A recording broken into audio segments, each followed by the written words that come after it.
disse aqui na quarta-feira, eu falo pegando gancho que ela mencionou sobre Colossenses, e foi até trago na quarta-feira de oração aqui em Colossenses, e nós tivemos um culto de oração abençoado, e um culto de oração permanece no mesmo horário, tá? Nós tivemos um culto aqui abençoado, e onde vimos o apóstolo Paulo orando pela igreja.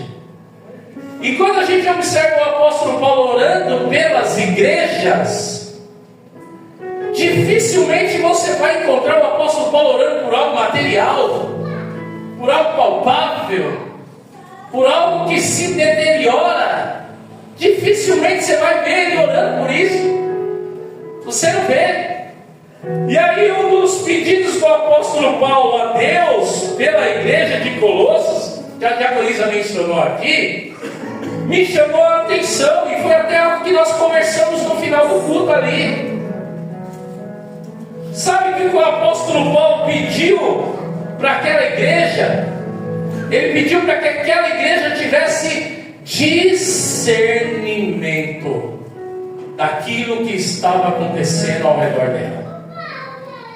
Por que você está dizendo isso, pastor? Em Colossenses capítulo 1, que a diaconisa leu, mas no versículo 9, a palavra de Deus diz assim, ó: não cessamos de orar por vós. Ele orando pela igreja. E olha o que ele pedia: não cessamos de orar por vós e de pedir que transbordeis no pleno conhecimento da sua vontade, em toda sabedoria e entendimento espiritual. Olha o que o apóstolo Paulo estava orando a Deus para que a igreja tivesse: entendimento espiritual. E esse entendimento é sinônimo de discernimento, que era exatamente o que aquela igreja estava precisando naquele momento. Aquela igreja era constituída de seres humanos como cada um de nós aqui, que tem suas lutas, que tem suas provas, que tem suas dificuldades, que tem suas crises, que chora, que sorri, que tem lágrimas de madrugada, que tem angústias, que tem semana difícil, que tem semana complicada. Era uma igreja feita de pessoas como cada um de nós. Mas sabe o que eles estavam precisando? Discernimento espiritual. E Paulo estava orando para que aquela igreja tivesse isso. Sabe por quê? Naquele momento eles precisavam de discernimento. A igreja estava sendo bombardeada por filosofias humanas, falsas doutrinas, misticismos, que parecia muito bonito exteriormente, mas na verdade queria estragar. Na verdade estava quebrando e estava afastando pessoas de Cristo. É diferente do que nós estamos vivendo hoje? Não. Então, mais do que nunca, a igreja necessita de discernimento. Não tinha como Paulo orar por bênçãos materiais, olhando para a necessidade da igreja. Ei, Deus conhece minha necessidade e a sua. Ele sabe o que você precisa e eu. Ele sabe o que você quer e eu quero. Ele sabe. Mas quando a gente sobe essas escadas e vem aqui e ouve a palavra, Ele vai falar o que a gente precisa.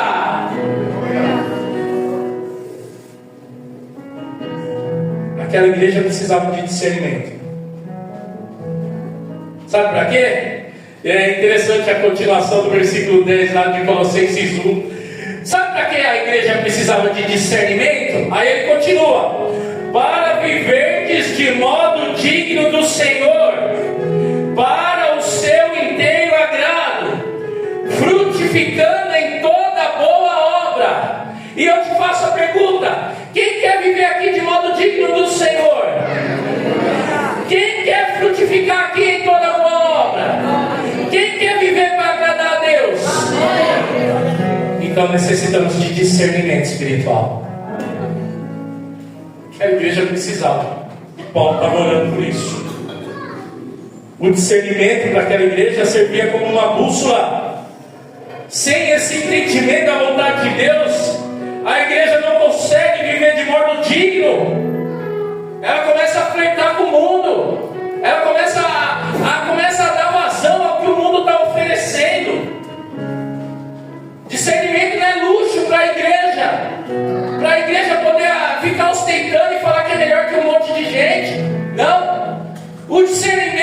ele é questão de sobrevivência do rebanho.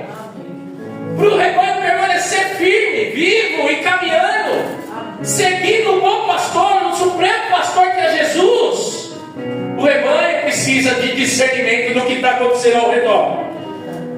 Aí talvez você diga assim: mas pastor, hoje é culto de ceia e vai falar de discernimento? Sim! Você abre a epístola do apóstolo Paulo aos Coríntios, no capítulo 11, ele está ensinando e exortando sobre ceia do Senhor, falando que lá na igreja de Corinto faltava discernimento. Estava faltando lá. Por isso que ele disse: porque o que come e bebe indignamente, come e bebe para a sua própria condenação, não discernindo o corpo do Senhor. Estava faltando discernimento. A igreja de Corinto havia esquecido da santidade do corpo que foi entregue pela vida deles. Muitos já estavam tratando a ceia como algo comum e normal. E é o perigo que a gente corre hoje se a igreja não tiver discernimento. Ela vai tratar a ceia como algo comum e normal. Ah, é ordenado, então eu troco. Quantas ceias do Senhor daqui para trás nós trocamos por outras coisas? Quantas ceias? Por isso até eu quero um culto de manhã, porque eu não vou trocar mais a ceia, eu vou ficar com aquele peso mais. Mas quantas ceias eu troquei?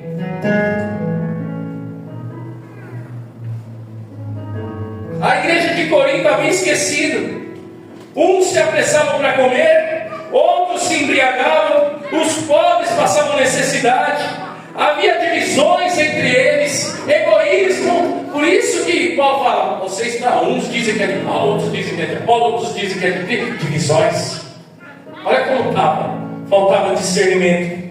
Paulo estava dizendo: vocês estão participando da mesa do Senhor sem compreender a seriedade e a santidade do sacrifício de Cristo. Está faltando discernimento.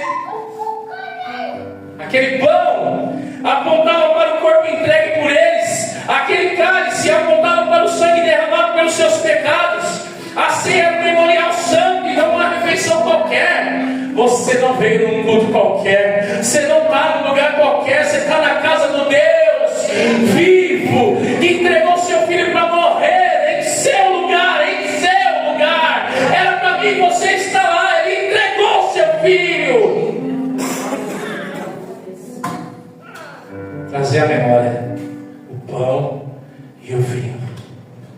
Discernimento, para não esquecer isso. E aí, amados, para falar de discernimento, Deus me levou a uma palavra. Que Deus foi cobrar discernimento de quem era para ter discernimento. Eu peço para os irmãos abrirem, por gentileza, Mateus capítulo 16.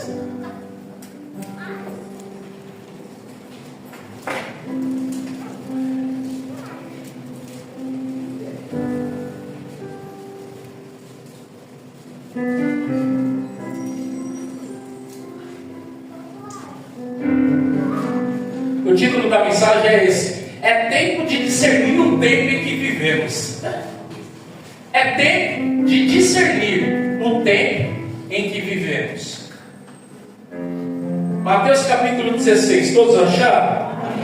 Diz assim a palavra do Senhor, versículo 1. Mateus 16, versículo 1 diz assim: aproximando-se os fariseus e os saduceus, tentando, pediram-lhe que lhes desse um sinal vindo do céu. Ele, porém, lhes disse, ou lhes respondeu: chegada a tarde, dizeis, haverá bom tempo, porque o céu está avermelhado, e pela manhã, hoje, haverá tempestade, porque o céu está de um vermelho sombrio. Sabeis, na verdade, discernir o aspecto do céu, e não podeis discernir os sinais dos tempos? Uma geração má e adúltera pede um sinal, e nenhum sinal lhe será dado senão o de Jonas. E deixando-os, retirou-se. Feche seus olhos, oremos, Pai, em nome do Senhor Jesus. Queremos agradecer ao Senhor por esse momento, por estarmos na Tua casa, por ouvirmos a Tua palavra. Ah, Pai, independente do horário, o Senhor ainda busca verdadeiros adoradores que te adorem em espírito e em verdade, Pai, em nome do Senhor Jesus. Tu és o mesmo e pode abençoar às 18 ou às 10. Tu és o mesmo que pode encher do Espírito Santo às 18 ou às 10. Tu és o mesmo que pode fortalecer às 18 ou às 10. Tu és o mesmo Deus e habita nesse lugar e é dono deste lugar. Então, Pai, em nome do Senhor Jesus, usa a Tua palavra e fale ao nosso coração, trabalhe em nós. Espírito Santo, tens a liberdade em nome de Jesus. Amém. E graças a Deus. Meus amados, a primeira coisa que a gente vê nessa palavra aqui, pessoas se aproximando de Jesus. Talvez você fale, como é bom ver pessoas se aproximando de Jesus, não é? Como é bom ver pessoas se aproximando de Jesus. Mas eu estava refletindo, quem dera se toda a aproximação de Jesus trouxesse alegria em seu coração, porque essas pessoas estavam se aproximando de Jesus. E isso é interessante, que a Bíblia nos incentiva a nos aproximarmos de Jesus. Ela incentiva isso. Quando você abre a palavra de Tiago, capítulo 4, versículo 8, vai dizer: chegai-vos a Deus, e Ele se achegará a vós. Ela está incentivando, se aproxime. Ela está incentivando a se aproximar. Isaías 55:6, que nós lemos já aqui, não fala: buscai ao Senhor enquanto se pode achar. Incentivando, se aproxime de Deus. Você olha para a palavra do Senhor na Epístola aos Hebreus e diz: aproximemo-nos do trono da graça, incentivando a se aproximar de Deus. Mas quem dera se toda aproximação trouxesse alegria no coração do Senhor. Quem dera. A Bíblia também é clara em deixar claro para nós que eu posso me aproximar de Jesus, mas a motivação ela está errada. Eu posso me aproximar dele, mas a motivação está errada. E Jesus se preocupa com isso. Deus, ele se preocupa com isso. Não foi o que ele disse no livro de Jeremias, quando ele disse: buscar-me-eis e me achareis. Ele disse: vocês vão se aproximar de mim. Só que ele disse: me achareis se me buscardes de todo o vosso coração. A motivação tem que ser correta. A motivação tem que ser correta.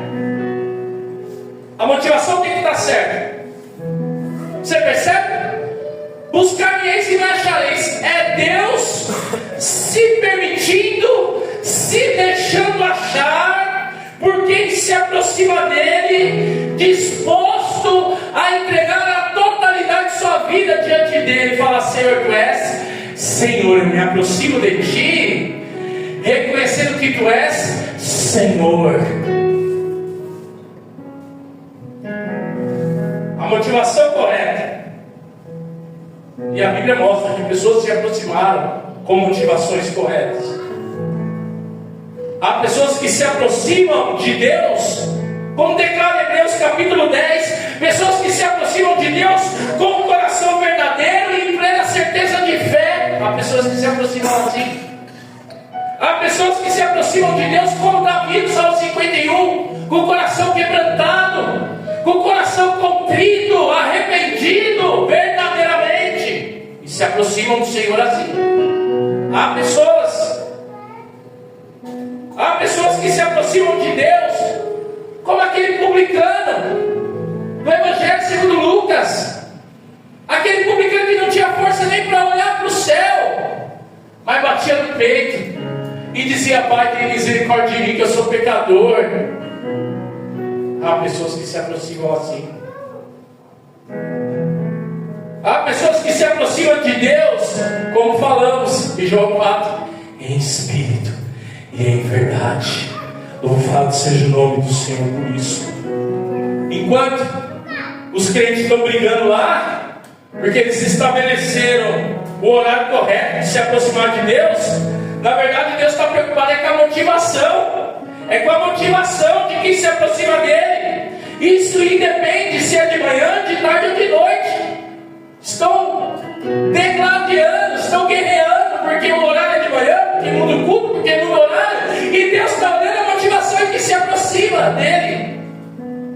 chegar aqui às 18 horas no culto da noite e me aproximar de Jesus Cristo com a motivação incorreta. Eu posso me aproximar de Jesus às 10 horas da manhã e a minha motivação ser incorreta. Percebe que não é isso que Deus está tratando? Tem algo maior e o mundo está brigando lá fora. Deus está olhando para a motivação. Meu irmão, minha irmã, como que você se aproxima de Jesus nesse momento? Eu estou perguntando porque ninguém aqui tem a capacidade de enxergar a motivação, mas aquele que já estava aqui antes de todos nós chegarmos, aquele que tem olhos como chama de fogo, ele penetra no íntimo do nosso ser, lá dentro do coração e da mente. Ele enxerga a motivação, ele enxerga os olhos como chama de fogo. Ele está aqui, e ele viu a motivação, ele conhece a motivação. Ninguém aqui enxerga a motivação, ele conhece. Mas acabamos de ler um texto onde pessoas se aproximaram de Jesus e Jesus enxergou a motivação deles. Amados, quanto mais Jesus Cristo se aproximava da cruz, mais a tensão entre ele e os líderes religiosos aumentava, mais ficava difícil a convivência, mais ficava complicado, com autoridades religiosas que insistiram em se aproximar dele. O cenário político, religioso, estava como um barril de pólvora, pronto a explodir. É o povo pressionado pelo governo romano, pelo Império Romano. É a expectativa de um Messias que vai vir, vai nos livrar de tudo isso. Ó atenção do que está acontecendo ao redor. Nós estamos falando de discernimento do que está acontecendo ao nosso redor. Enquanto isso, Jesus, ele ia na contramão da expectativa daqueles que estavam sendo pressionados. Enquanto isso, o que Jesus estava fazendo? Andando, pregando o Evangelho do Reino, pregando o arrependimento, curando, libertando, transformando vidas. Jesus estava assim. Enquanto isso, Jesus estava dessa forma, alimentando multidões, como tinha acontecido aqui no capítulo anterior. Jesus estava assim.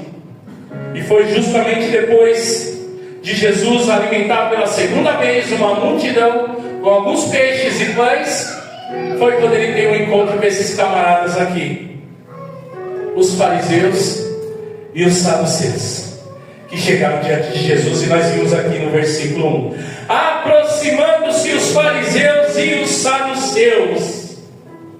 Esses sim eram legalistas, os fariseus, líderes religiosos legalistas, controlavam a devoção do povo e controlavam as sinagogas. Os fariseus.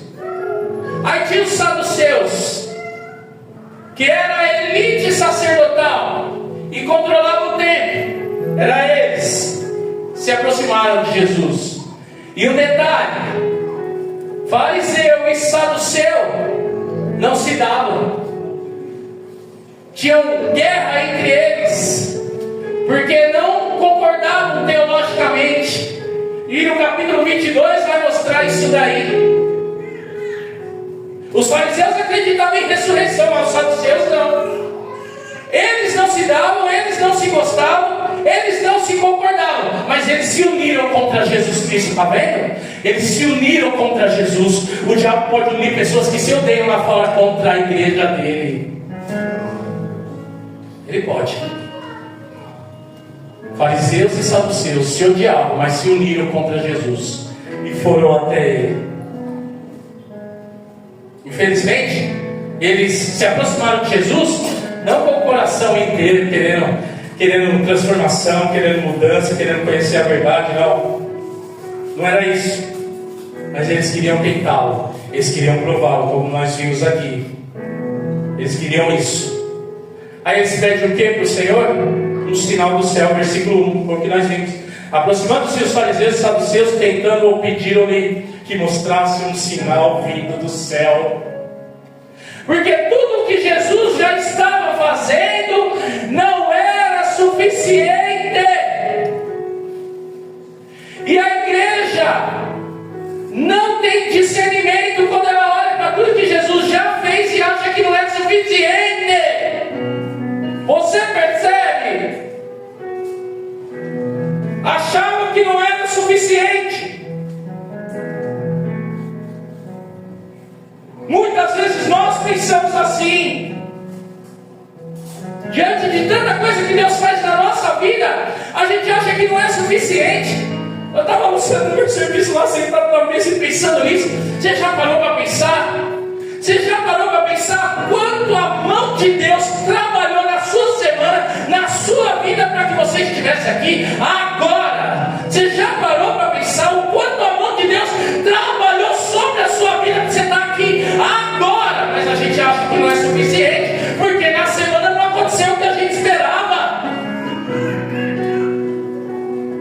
Antes de começar a entender aqui, o irmão me mostrou aqui, ó, o operador me mostrou, voltando do trabalho, uma vida que capotou lá na rodovia, capotou o carro.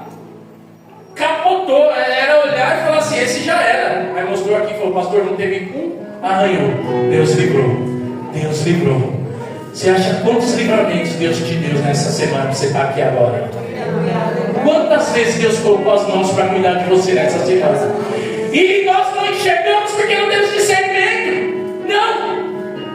Não, porque essa semana não aconteceu o que eu estava esperando, o que eu tanto busco, o que eu tanto peço. Não aconteceu, então. Não, Deus cuidou de você em cada detalhe.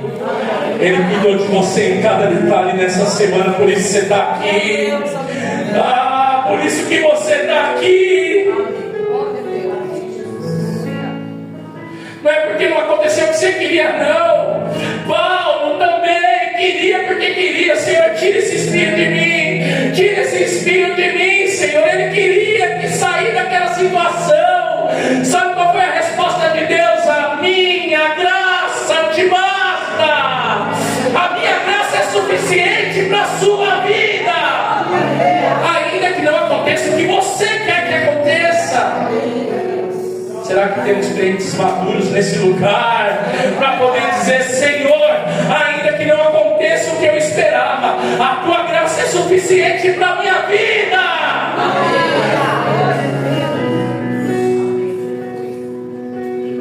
E a graça te basta. Meu irmão, minha irmã, não tem acontecido o que você esperava nessa semana, mas saiba que foi a graça de Deus que te sustentou até aqui. Quando a graça ela não é suficiente, como aqueles crentes que vivem de sinais. Quando a graça ela não é suficiente, a gente vive como esses crentes que vivem de sinais. Eu preciso de um sinal, Senhor. Eu preciso de um sinal da parte de Deus. Aquilo que Jesus já realiza não é suficiente. Aquela elite religiosa queria um sinal cósmico do céu, algo estrondoso. E tem muito crente assim hoje que está esperando algo estrondoso acontecer. E está esperando. E vive assim. Aquela elite estava assim. Não é a primeira vez que você volta os capítulos, capítulo 12. Eles de novo lá, só que agora é fariseus e escribas que estão lá no capítulo 12. Fariseus e escribas que estão pedindo sinal. Aqui é fariseus e saduceus. Estão pedindo sinal. E lá Jesus falou a mesma coisa que ele falou aqui. Queriam comprovação de que o Messias prometido estava entre eles. Todos os milagres que Jesus já tinha realizado no meio deles, as libertações, as transformações de vidas, tudo aquilo que Jesus já estava fazendo, tudo aquilo era para comprovar que o Deus Altíssimo já estava trabalhando na história da redenção humana. Deus estava. Todos aqueles sinais que Jesus estava fazendo, todos aqueles milagres e prodígios, era para mostrar que o Messias já estava entre eles, para salvar a alma deles, não da opressão de Roma, mas das garras de Satanás. E Jesus Cristo está aqui nesse momento. Ele ainda quer salvar almas das garras de Satanás. Mas aí, o que a elite religiosa pensava? Se o Messias tivesse vindo, ele teria feito descer fogo do céu, como fez Elias. Se o Messias tivesse vindo, ele tinha feito como Josué, pedindo o sol parar e tudo parar. Ele estava assim. Ele teria feito isso. E nós, muitas vezes, caminhamos assim, amados. Deus só é na minha vida se algo extraordinário acontecer. Eu já conversei com crentes assim, sentado na minha frente. Porque eu entrei lá na igreja, porque foi um sinal que eu vi que ali eu entrei. E agora eu estou esperando outro sinal acontecer para tomar decisões. Meu filho, peraí. Tem crentes assim. Eles não viram os milagres? Sim, eles viram. Mas sabe o que eles faziam? Ao ver Jesus curando, ao ver Jesus libertando, ao ver Jesus transformando vidas, ao ver Jesus fazendo a obra poderosa, sabe o que eles diziam? Ele só faz isso daí por Beelzebul. É pelo poder do diabo que ele está fazendo isso. Olha o que eles faziam. Você percebe como a elite religiosa queria o Messias? Eles queriam o Messias do jeito deles. Eu só acredito que o Messias já veio se realmente ele fizer do jeito que eu quero. E aí que entra o perigo. Quando eu quero um Deus do jeito que eu quero. Não é diferente hoje. Muitos estão exigindo que Jesus seja exatamente o que eles querem que ele seja. Eu quero que Jesus seja assim. Eu quero que Jesus faça desse jeito. Eu quero que Jesus me abençoe desse jeito, do jeito que eu quero. Quantos crentes não estão assim hoje? Deus, se o Senhor não realizar esse grande milagre na minha vida, que eu tanto preciso, o Senhor não está comigo. Quantos não estão falando assim? E entenda uma coisa, existe uma diferença enorme entre você chegar diante de Deus e pedir a Deus confirmação, direcionamento, pedir a Deus assim, Senhor, com um coração temente, como o Gideão, Senhor, eu só quero uma confirmação da tua palavra que o Senhor já falou. É diferente. Chegar como o Davi, Senhor, posso, Senhor, não posso, Senhor, é a direção. É diferente de você chegar diante de Deus e cobrar um sinal para Ele provar de que Ele está na sua vida. É diferente. Não, aí é diferente. Você pedir um sinal para Deus provar que está na sua vida. Existe uma diferença enorme. Errado é exigir sinal do céu da parte de Deus para realizar aquilo que eu quero que aconteça. Senão Deus não está comigo. Isso é tentar a Deus. Meus amados, o Deus dessa palavra, Ele não mente. Se Ele disse que está conosco em todos os momentos, Ele está. Qualquer circunstância que você esteja atravessando, nesse momento na sua vida, Ele diz, eu sou contigo. Ele disse, eu sou contigo, então creia, Ele está comigo, porque Ele diz, é o Deus Emanuel. Ainda que traga angústia, ainda que eu chore, ainda que eu tenha um monte de situação de pensamentos, Ele disse, eu estou contigo, então Ele está. Eu estou contigo. Se Ele quiser fazer milagre, Ele vai fazer. Se Ele quiser, Ele vai realizar prodígios. Se Ele quiser, Ele vai fazer. O que Deus não tolera é o crente querer mandar nele. Não, se o Senhor não fizer desse jeito, o Senhor não está na minha vida. Até parece que nós somos senhores e Ele é o servo. Eu estou falando numa perspectiva de realidade que a gente vive hoje. E o que me chamou a atenção nessa palavra é que aqui Jesus permaneceu como Ele é, o soberano, aquele que tem o controle de toda a situação. Ele se colocou como o Senhor do tempo, é aquele que manda, é aquele que ordena, é aquele que fala do jeito dele, da forma dele, da maneira dele, da forma dele. É Ele que manda.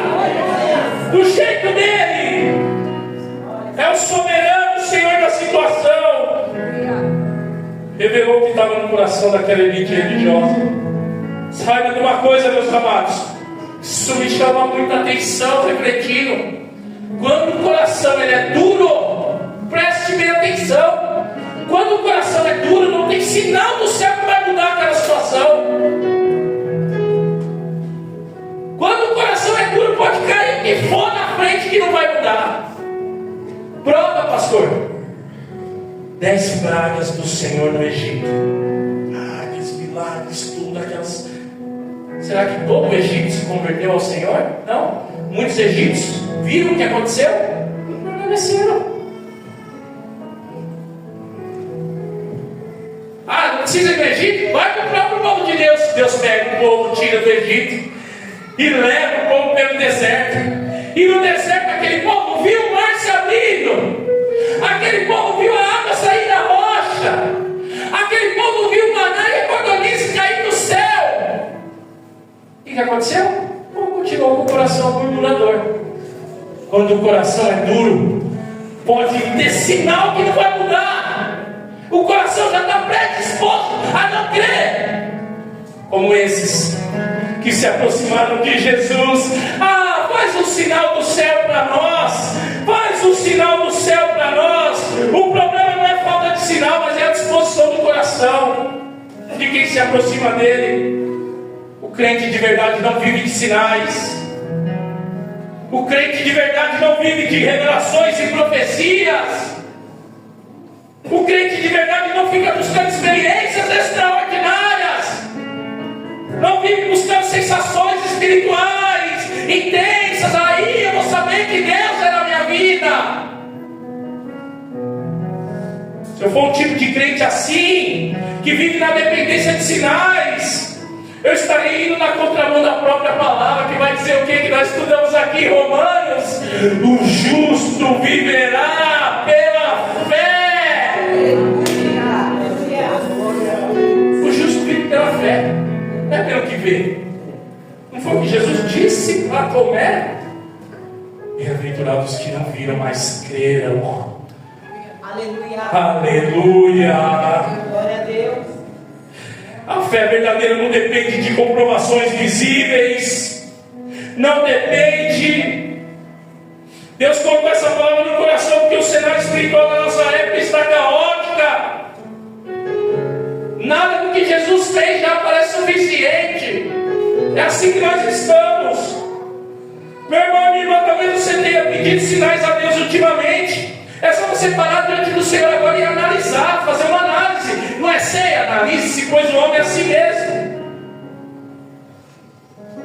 Será que você pediu sinais porque você já não confia mais nessa palavra? Será que essa palavra não é mais suficiente para você? Será que o Espírito Santo de Deus, que habita dentro de você, e a Bíblia diz que Ele pode te guiar em toda a verdade, será que você já não acredita mais nele? Será que a confiança nas promessas de Deus não é suficiente? Eu gosto de Hebreus 13:8, que vai dizer que Jesus Cristo é o mesmo ontem, hoje e sempre. Se lá ele não se rendeu diante da elite religiosa, hoje ele não vai se render. Hoje ele não vai se render para fazer o que eu quero, do jeito que eu quero, da maneira que eu quero. Ele disse: o que eu fiz já é grande demais, é obra grandiosa. Eu não estou dizendo que eu não posso fazer na sua vida, mas alegre-se do que eu já fiz por você. Alegre-se pelo que eu já fiz na sua vida. Alegre-se pelo que eu já trabalhei em você, que ninguém dava nada, apontava o dedo para você e já diziam que você já tinha um fim, já diziam que você ia para o inferno, já diziam muitas coisas ruins da sua vida. Aí vem Jesus Cristo e fez uma obra poderosa. Hoje você está lavado, remido pelo sangue do Cordeiro, o seu nome escrito no livro da vida. Hoje você tem paz com Deus. Aleluia. Aleluia. Aleluia.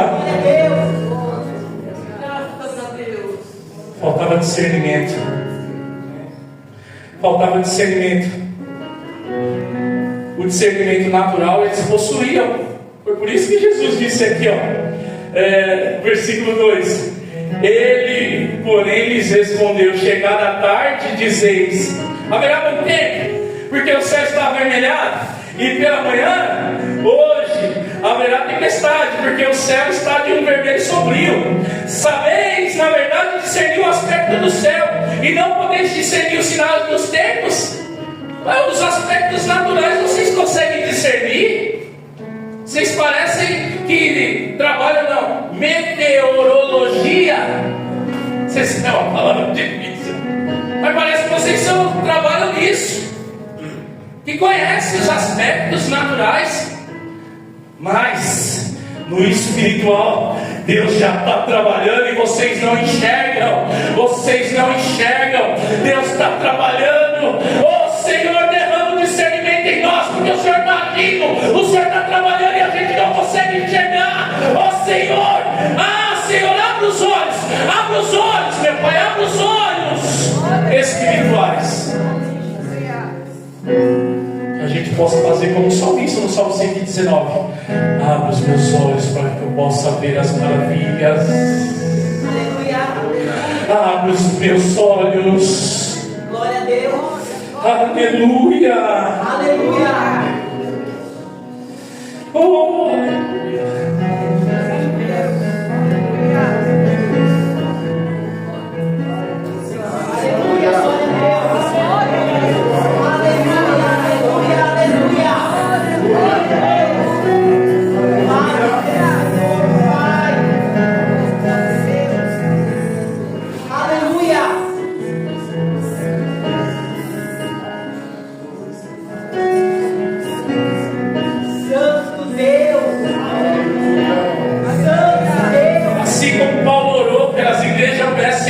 Derrama discernimento espiritual no nosso meio, entendimento espiritual, derrama, Senhor, para entendermos o que está acontecendo à nossa volta, Senhor, derrama, Senhor, que toda cegueira espiritual caia por terra em nome de Jesus.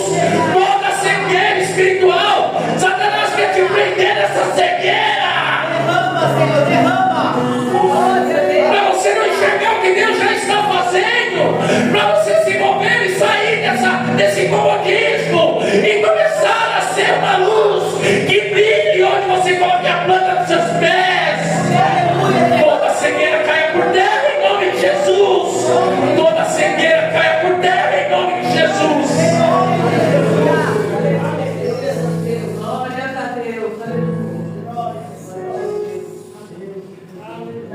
A elite religiosa que era para ter discernimento estava cega espiritualmente.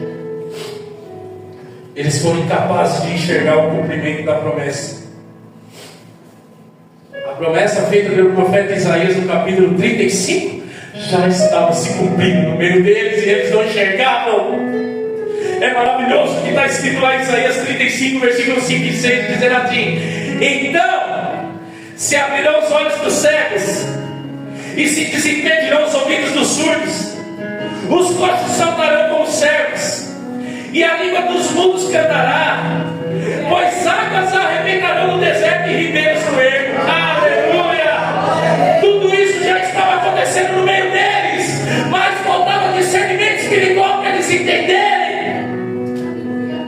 E a prova de que tudo isso estava acontecendo foi quando Jesus está lá. Aí João Batista naquela agonia, porque ele está prestes a ser decapitado, e ele está angustiado. Ele pega dois dos seus discípulos e fala: vai lá até esse Jesus e pergunta se ele realmente é quem ele é, ou se devemos esperar outro.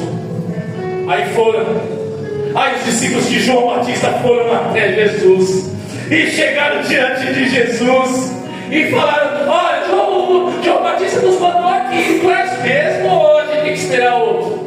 Sabe qual foi a resposta de Jesus? Foi o cumprimento dessa palavra de Isaías 35. Ele disse: vai lá, minhas palavras, tá? Vai lá e leva de novo o recado para João Batista. Sabe qual era o recado? Os cegos vêm, os coxos andam, os leprosos são purificados, os surdos ouvem, os mortos são ressuscitados, e a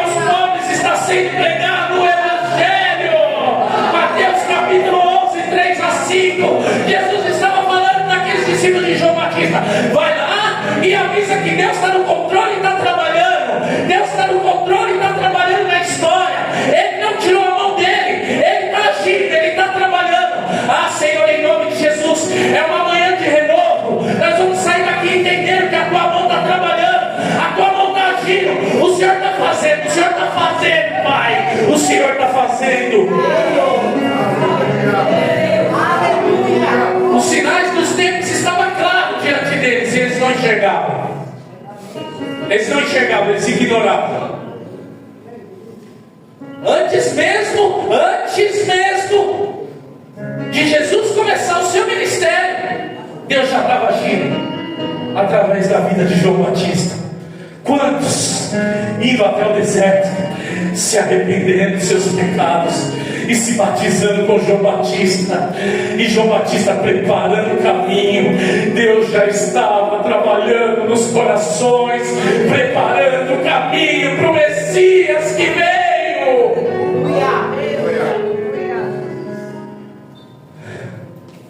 Jesus não se encaixou nas expectativas teológicas e políticas que aquela elite religiosa queria.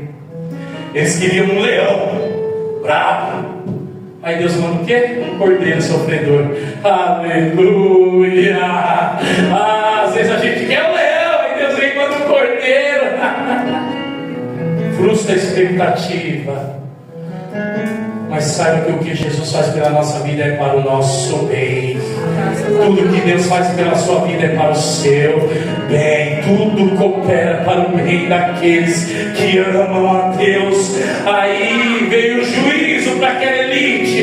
Veio o juízo para aquela elite no versículo 4. Por isso que Jesus disse assim: uma geração má e adúltera, uma geração má e adúltera me pede um sinal. Essa expressão geração má e adúltera era uma expressão do Antigo Testamento e que revelava, sabe o que? Revelava um povo que havia quebrado a aliança com Deus. E Jesus olha para a elite religiosa e os chama de geração má e adúltera. Quem era para ter discernimento, o Senhor está falando: vocês quebraram a aliança comigo. Já parou para pensar nisso? Vocês quebraram. Por isso que Jesus disse: nenhum sinal lhe será dado senão o sinal de Jonas. Aí no capítulo 12 ele explicou o que era esse sinal de Jonas. Assim como esteve Jonas 3 dias e 3 noites no ventre do peixe, assim o Filho do Homem estará 3 dias e 3 noites no coração da terra. É o sinal da ressurreição. É a confirmação definitiva da divindade de Cristo. É o sinal final e suficiente para quem busca a verdade. Era Jesus falando para eles: não vai ter sinal mais para vocês não, vocês não enxergaram. Vocês não viram vidas transformadas, você não viu o coxo levantar, você não viu o cego enxergar, você não viu o mundo falar, você não viu. Vocês não estão enxergando isso. Mas não vai ter mais sinais para vocês. Era Deus agindo e vocês não viram. Agora, o único sinal será da morte e ressurreição. Jesus morreu, mas ressuscitou. Nós estamos aqui pelo maior sinal já ter acontecido, que é a morte e a ressurreição de Jesus Cristo. Meu irmão e minha irmã, nós estamos aqui nessa manhã para celebrar o maior de todos os sinais que já aconteceu nessa terra. E aí eu quero ver os crentes maduros e dizer: Senhor, ainda que não aconteça nenhum sinal na minha vida, nenhum milagre até a sua volta, eu já estou satisfeito com o maior de todos os sinais. O Senhor morreu e ressuscitou pela minha vida. Ele morreu, mas no terceiro dia ressuscitou. Que o Senhor esteja derramando discernimento nos nossos dias. Muitas coisas estão acontecendo ao nosso redor. Que a igreja se coloque de pé. Olha como está o mundo. É guerra, é crise econômica, instabilidade climática, mudança global. A tecnologia e a arte só avança. Enquanto isso, Deus está trabalhando. A gente acha que Deus está passivo, só olhando, sem querer agir. Ele está trabalhando.